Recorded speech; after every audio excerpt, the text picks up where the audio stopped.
All right, Coach. So talk about the mentality and the mindset heading into this game and what you expected to see from Mount Eden. We knew Mount Eden was very talented. They've won our league the past 3 years, so we prepped a lot. We scouted them a lot. You know, we wanted to make sure that I know my team just as well as I know their team. Yeah.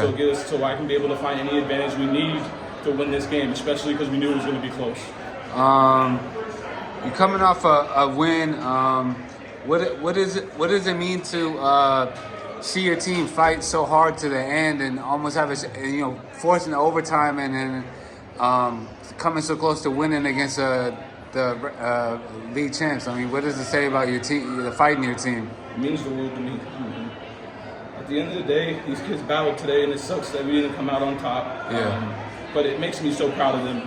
The fact that they were able to lock in towards the end, and we missed a couple shots, they made a couple shots towards the end. That's just how the game of basketball goes. But I didn't question their energy, I never questioned their execution, and I never questioned their effort. They were going 100% from start to finish today. Eden had the lead for most of the first half, and then was there anything said or any type of refocus at halftime that you guys came out in the third quarter and took the lead and pretty much had the lead the whole second half?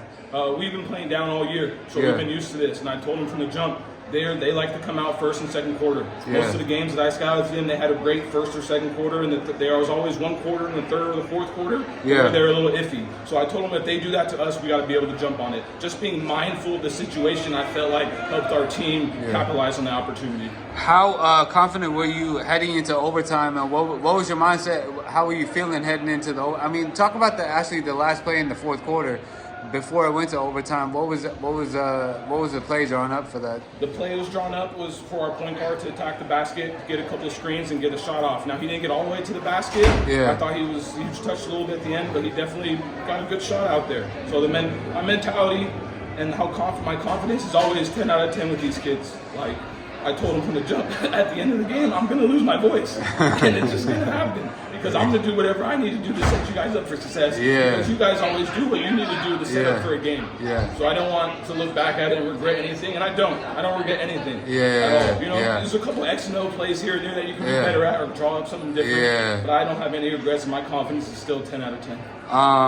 What is it gonna take to go 9-1 in the league, and how confident are you that you'll be able to do something like that? I think just building off this performance, and keeping the same energy, the same execution, doing my job as a coach, and I scout every other team just like I did Mount Eden, and making the right adjustments. I have all the confidence in these kids to bounce back going forward, and luckily we have 4 practices until our next game. So I told them, I was like, hey, if this doesn't piss you off and get you motivated for practice the next day, I don't know what does.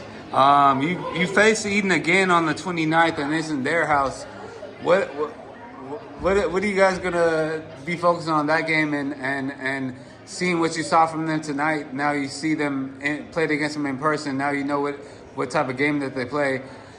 What is it going to take to beat them when you play them on the 29th, and what is the focus going into? I don't think we need to change anything. I think as long as we keep the same mentality, the same energy, the same execution, we'll be right there with them. It just comes down to the little things at the end of the day. You know what I'm saying? That's why I always tell these kids, like, be on time for practice. If you're on time, you're late. You know what I'm saying?